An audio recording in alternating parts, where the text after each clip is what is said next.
Bonjour tout le monde, aujourd'hui dans cette vidéo je voulais vous partager des essentiels pour bébé. Vous allez sûrement entendre des petits gazouillis de bébé en arrière-plan. Eva est dans le lit en train de se réveiller tranquillement, alors je vais essayer de faire ça vite.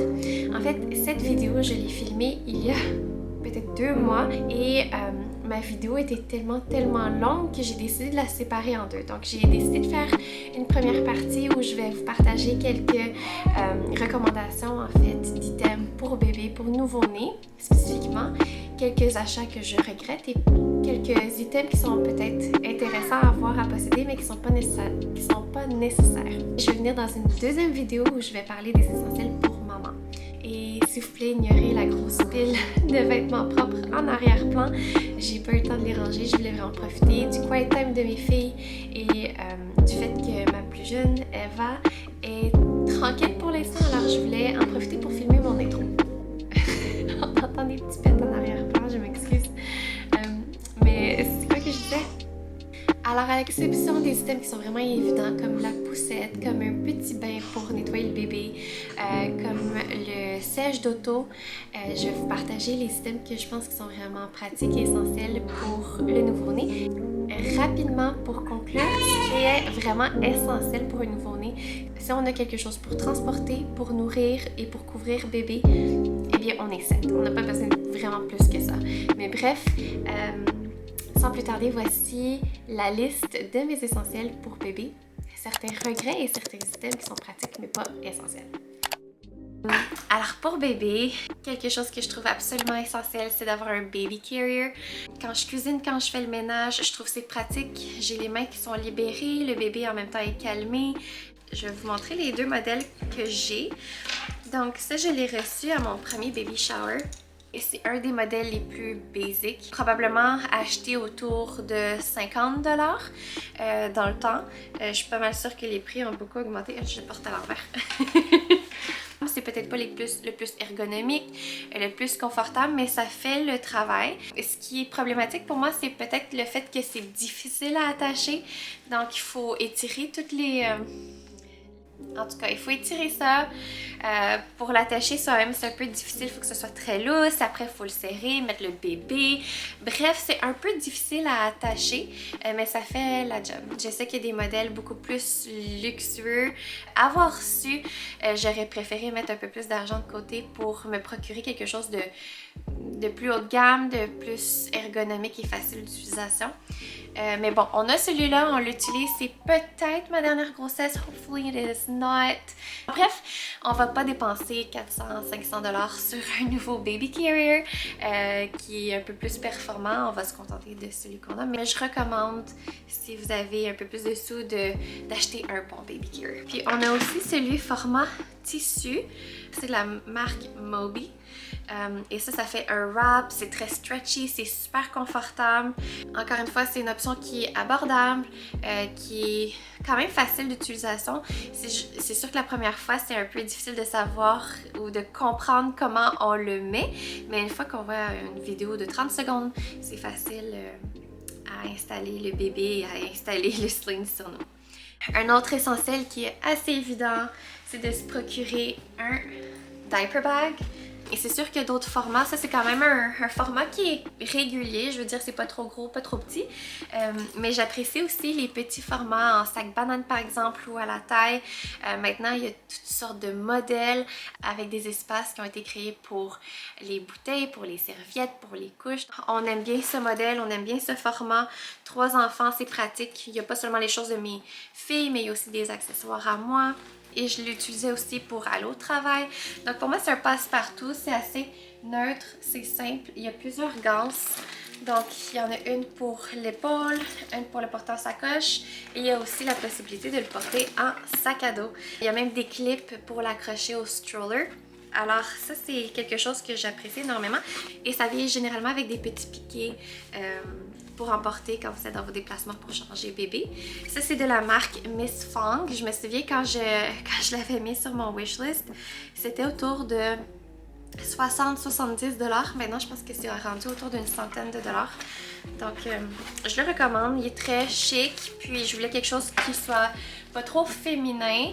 Un autre item qu'on s'est fait donner, qu'on n'aurait jamais acheté autrement, mais on est super content de l'avoir. C'est une version très modeste, très simple, de quelque chose que vous voyez probablement souvent sur internet dans les recommandations, mais c'est un baby bouncer. Donc c'est un siège qui a un petit ressort, du lousse en fait pour que le bébé se balance. Il n'y a rien d'électronique, il n'y a rien de musical, il n'y a rien de robotisé. Là, on a vraiment un modèle simple. Alors, démonter, ça ressemble à ça. Je vais peut-être le monter puis vous le montrer. Les enfants réagissent, en fait, les bébés réagissent très bien au contraste, aux items et aux éléments qui sont très colorés. C'est sûr que ça ne fit pas l'esthétique de la maison, mais je sais que le bébé va apprécier puis il va pouvoir mieux capter les formes et les objets avec ces belles couleurs. Aussi, on s'est fait offrir en cadeau un tapis de jeu. Le nôtre est un peu mince, alors on a tendance à empiler 2 tapis un sur l'autre, où on utilise des coussins au sol. On a un petit tapis doux et pas poilu, avec une fausse fourrure, puis une arche avec des jouets. Donc on a différents accessoires pour le jeu au sol, des petits tapis de toutes sortes pour que le bébé soit confortable pour son tummy time entre autres. Au niveau des vêtements ou des accessoires, c'est sûr que on aime ça bien habiller notre bébé quand on sort, quand on va à l'église, quand on va au restaurant. On en profite pour mettre des beaux vêtements tout mignons. Mais quand on est à la maison, la majorité du temps, on habille bébé dans des pyjamas. C'est quelque chose qui est juste tellement facile à mettre, à enlever. C'est pratique pour changer les couches rapidement et facilement, puis on en change beaucoup de couches au début. Puis c'est juste tellement confortable pour le bébé également. On aime opter pour des pyjamas qui ont des mitaines intégrées et des petits bas intégrés. Les mitaines intégrées font que bébé évite de se graffiner le visage. Si vous voulez lui mettre des mitaines séparément, ils ont tendance à tomber, puis on a tendance à les égarer un peu n'importe où. Même chose avec les petits bas. Nous, on a tendance à les perdre, bébé les enlève, bébé a des petits pieds, donc ça tombe.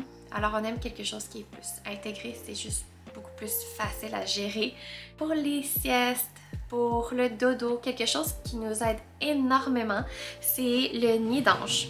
Donc, on met bébé dans le nid d'ange, on le faufile dans la poche et on attache ses bras contre son corps ou contre son torse.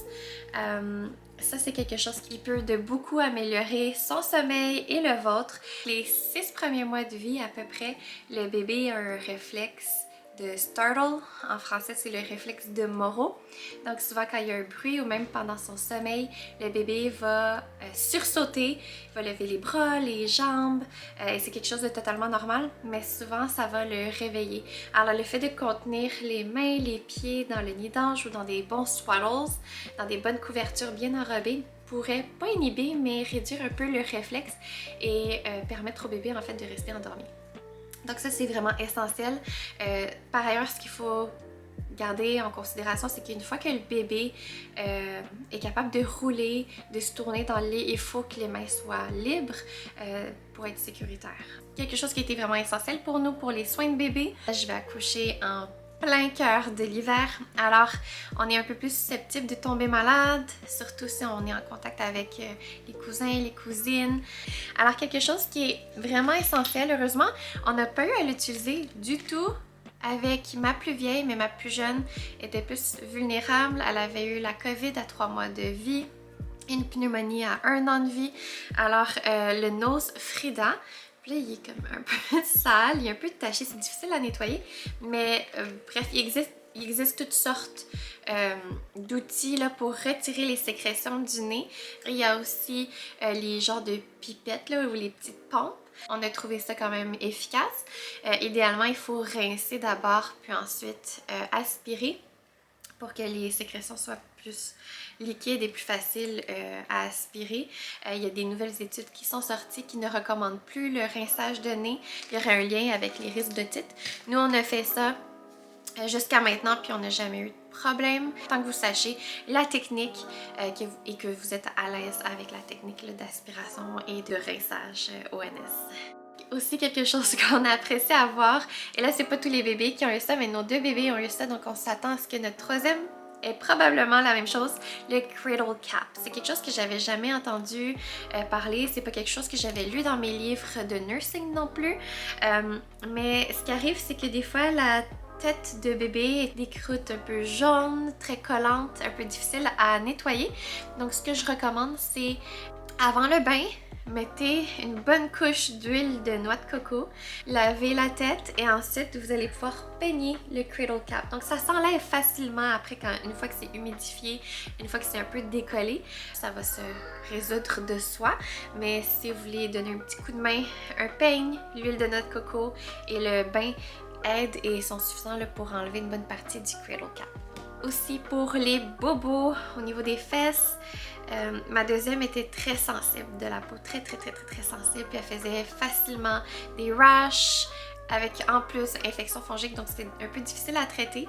Alors quelque chose qui est super efficace et je recommande d'en appliquer après chaque changement de couche si vous voulez protéger la région, c'est la crème de zinc. La marque que je recommande le plus aux mamans ou à mes amis, c'est vraiment le Zincofax. On trouve que c'est le plus efficace pour traiter les rashes de bébé.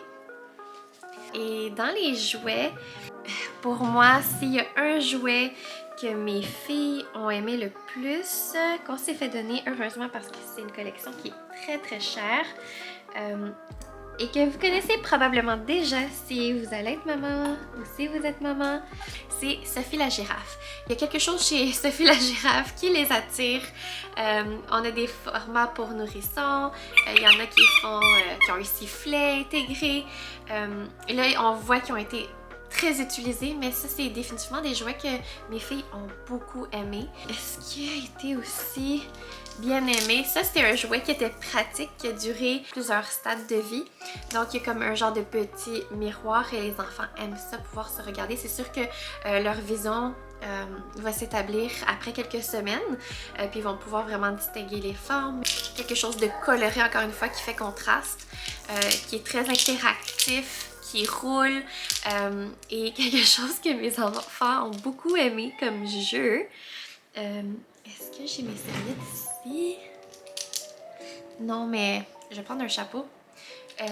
Quelque chose qu'ils aimaient beaucoup. Alors, je mettais plein de petites serviettes sèches au travers des... à l'intérieur de la boule. Puis ce qu'elles aimaient faire, c'est de les sortir. Et les sortir. Et elles pouvaient être occupées à sortir une soixantaine, probablement, de petites serviettes. Et ça les occupait un bon 5 minutes. C'est quand même pas pire. Maman. Oui? Oui. Tu veux dire allô? Ok, je vous reviens. Quelque chose d'autre qui était vraiment essentiel pour nous, mais peut-être pas pour vous, c'est pas pour tout le monde, mais c'est le cloth diapering. Alors c'est d'utiliser des couches réutilisables, et nous on est allé encore même un peu plus loin, on fait aussi nos serviettes réutilisables. C'est des choses que j'ai découvert, que j'aime bien parce que non seulement c'est écologique, mais c'est aussi très économique. Faut quand même considérer le frais initial pour l'achat de toutes ces couches réutilisables, c'est quand même cher. On s'en est fait donner quelques-unes, mais sinon on a trouvé des bons prix. Et ça peut être peut-être un peu yucky pour certains, mais ça se vend aussi sur Marketplace, seconde main, tout ça. Nous, on a tout acheté neuf. Bref, c'est quelque chose qui nous a sauvé beaucoup d'argent. On a un bac plein de couches réutilisables. Donc, il y a la couche en tant que telle, qui a deux inserts. Nous, on en met un à l'intérieur de la couche et on en met un à l'extérieur. Et ce qui est le fun avec les selles de bébé, avant l'intégration des solides, c'est que c'est soluble. Alors, ça se met directement au lavage, si ça vous dérange pas, là, évidemment.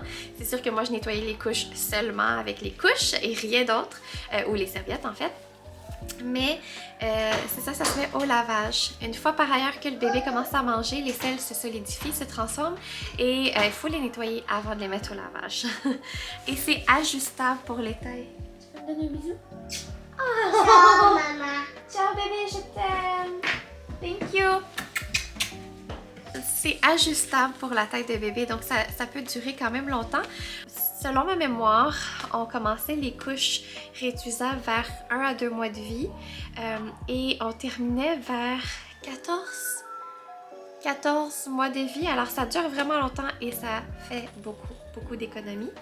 Après l'intégration des solides, étant donné que c'est plus lavable direct à la machine, ce qu'on a découvert, c'est des liners pour les couches qu'on insère au-dessus pour rendre le nettoyage beaucoup plus facile. Alors, au lieu que ce soit directement sur les grandes serviettes en tissu, c'est sur la partie jetable, donc on peut se débarrasser plus facilement du caca. Alors, ça, c'est quelque chose qui était pour nous un must. Et pour les serviettes, c'est encore une fois super simple et ça nous a sauvé beaucoup d'argent aussi. Donc, on s'est procuré quelques serviettes qui venaient avec des bacs comme ça qu'on réutilise pour les serviettes réutilisables. On a acheté plusieurs petites serviettes ici comme ça en coton et la recette est bien simple. On remplit le bac avec un peu d'huile de noix de coco, du savon doux, de l'eau chaude, puis ensuite on fait tremper les serviettes. Et si vous faites les couches réutilisables, les serviettes réutilisables, ce qui est pratique, c'est d'avoir ce qu'on appelle des wet bags. Alors c'est des sacs imperméables où on met les couches, les serviettes avant d'amener ça au lavage pour pas qu'on ait toujours à descendre en bas, pour contenir un peu les odeurs et pas mouiller un panier ou le plancher ou quoi que ce soit. Donc ça c'est pour mettre les couches et les serviettes sables. Pour l'instant, c'est ça, on va utiliser des couches jetables, des serviettes jetables pour les premières semaines de vie. Pour se simplifier la vie, le temps de trouver une routine et un rythme, de récupérer. Alors ça, c'est à nos yeux vraiment les essentiels pour bébé. Donc, il y a d'autres items qui sont pas nécessairement essentiels, mais ça peut être pratique, ça peut être fun à avoir. Il y a entre autres le Diaper Genie. On se l'est fait donner encore une fois par mon amie qui se débarrassait de beaucoup de choses de nouveau-né. En gros, c'est une poubelle attitrée, assignée aux couches. Maman, non mais après ça. Oh là là! Ok, on va le jeter. Peux-tu le mettre à la poubelle pour moi? Alors le Diaper Genie, c'est fantastique pour contenir les odeurs, pour changer facilement les couches, pour pas qu'on ait tout le temps soit à les amener à l'extérieur ou à empester la maison. C'est quelque chose qu'on utilise à tous les jours. C'est le fun de l'avoir, mais je pense pas que c'est vraiment essentiel non plus. Là, on peut tout simplement mettre dans la poubelle, puis notre poubelle se remplit assez vite pour qu'on puisse sortir le sac régulièrement avant que ça empeste la maison. Bref, c'est pas essentiel, mais c'est pratique. Le Diaper Caddy, c'est un petit panier dans lequel on met tout ce qui est essentiel, tout ce qu'on a besoin d'accès rapidement pour les changements de couches, pour l'allaitement, pour les soins de bébé. Donc on a tout regroupé dans le caddie où je mets des piquets, des couvertures, mes haka, du déodorant, des peignes et brosses à cheveux, thermomètre, bonnet, ma crème pour nipples. Donc ça c'est quelque chose que je peux traîner au travers de la maison facilement. Et je trouve que c'est fantastique comme organisateur. Il y a un autre item qui n'est pas essentiel selon nous, mais qui pourrait être utile, c'est d'avoir ou de posséder une table allongée et le coussin allongé. On utilise tout simplement un piquet qu'on installe sur le lit. Le hic, c'est que ce qui peut arriver, c'est que le bébé fasse des dégâts, soit des urines ou des caca surprises. Alors des fois, ça pouvait déborder sur le lit. Alors c'est pas le plus pratique, mais c'est très rare qu'arrive des gros dégâts sur le lit. Alors ça, c'est quelque chose qui est pas essentiel selon nous, mais qui pourrait être pratique. Quelque chose qui est le fun aussi, qui est mignon, on a un mobile à bébé qui a de la musique aussi. Ça vient avec des moutons qui tournent, c'est vraiment cute. Puis ça fait un beau décor, un bel accessoire, puis ça peut intriguer le bébé là, un petit peu pendant qu'il est dans le lit. Un autre item que je trouve qui est bien d'avoir, c'est un album pour bébé. Je trouve que c'est tellement précieux, puis c'est tellement important de consigner toutes ces belles choses qui se passent dans la vie de nos enfants. Ils grandissent tellement vite. Ils atteignent des milestones qu'on veut souligner. Je veux prendre l'habitude de les écrire au fur et à mesure parce que sinon on oublie tellement facilement. We're so forgetful in life. Alors, ça c'est définitivement quelque chose que je recommande. Les suces. Donc nos bébés ont jamais pris la suce. On a essayé, mais elles n'ont jamais été intéressées, puis on n'a jamais insisté pour qu'elles développent ce besoin de suce. En fait, moi j'étais leur tétine vivante, j'étais leur suce, j'étais leur source de réconfort. Par ailleurs, les enfants ont un réflexe de succion et naturellement c'est quelque chose qui les conforte. Alors si c'est pas le sein, si c'est pas le doigt, un soother, une suce, une tétine peut soulager, peut aider le bébé à se réconforter lui-même et à s'endormir plus facilement. Donc nous, c'est sûr qu'on a souffert un peu plus au début parce qu'on n'avait pas cette méthode alternative pour le self-soothing. Tout le monde va recommander aussi des sound machines, le white noise. Encore une fois, ça c'est des bonnes choses pour faciliter le sommeil de bébé. Le white noise machine, c'est génial parce que ça donne un son, un arrière-plan, un bruit qui est constant. C'est très bruyant dans le ventre de maman. Il y a continuellement des bruits de fond. Ils entendent les gargouillements, le cœur battre, les bruits de l'extérieur. Alors, ils sont habitués à être constamment dans du bruit. Donc le fait d'avoir un white noise peut les calmer, peut les endormir plus facilement, puis éviter justement qu'ils sursautent quand il y a des bruits forts. Donc si par exemple votre maison elle est tranquille et là vous échappez quelque chose, le bébé va se réveiller tout de suite, ça va le faire sursauter parce qu'il n'est pas habitué au silence. Alors s'il y a un bruit de fond constant, ça le réconforte et aussi ça peut faciliter l'endormissement. Puis on avait aussi un moniteur de son qu'on plaçait dans la chambre de bébé. On ne l'a pas utilisé et je le recommande pas en fait. Je pense pas que c'est nécessaire. Même chose avec les caméras. C'est pas des trucs qui sont essentiels selon nous qu'on veut acheter non plus. Quelque chose qu'on a regretté acheter, ce sont surtout les robes et les souliers ou les beaux habits pour bébé. Je me souviens d'avoir acheté 2 robes et une paire de souliers. Et finalement, c'est pas que je le regrette, mais je pense que c'était un peu inutile parce qu'on a reçu tellement de cadeaux et bébé grandit tellement vite. Puis les souliers, évidemment, c'est clairement pas essentiel. Bébé ne marche pas à cet âge-là. Allô? Alors, ça vaut pas la peine de payer le plein prix ou de payer trop cher pour ces choses-là, selon moi. Je favoriserais davantage le seconde main. Tu veux que je te l'ouvre? Ok. Alors, s'il y a quelque chose que je regrette ou que j'aurais fait différemment, c'est d'attendre avant de magasiner les articles, d'attendre avant de magasiner des vêtements. C'est sûr, dans l'excitation, l'anticipation, pendant ma période de nidification, pendant que je m'éduquais sur ce que j'ai besoin de préparer, de ce que j'ai besoin ou que je vais utiliser pour la période postpartum. Toutes les vidéos que j'ai regardées m'ont beaucoup influencé à acheter des choses que maintenant, en fait, des choses que peut-être j'ai regrettées par la suite, regrettées parce que j'ai pas attendu, j'ai pas assez comparé, je me suis juste fiée à l'opinion de la personne, ou aussi parce que, en fait, c'était pas nécessaire pour nous, ça faisait pas partie de nos besoins, de notre routine, de notre budget, par exemple. Alors, quelque chose que je ferais autrement ou différemment, c'est d'attendre avant de magasiner. Désolée encore une fois, j'ai l'impression que la vidéo était tellement chaotique et ça représente parfaitement bien ma vie en ce moment. Alors, j'espère que vous avez aimé ces suggestions. Je vais laisser dans la description aussi un lien vers mon Google Drive pour ma liste si vous voulez faire une liste pour votre baby shower ou si vous voulez revoir ces recommandations. Je ne sais pas exactement quand je vais poster cette vidéo, ça va dépendre du temps que ça me prend pour éditer celle-là. Donc, c'est possible que j'ai déjà accouché quand vous voyez cette vidéo. Je vous tiendrai au courant. Et autrement, je vous souhaite une excellente journée. Je vous dis à la prochaine. Bye!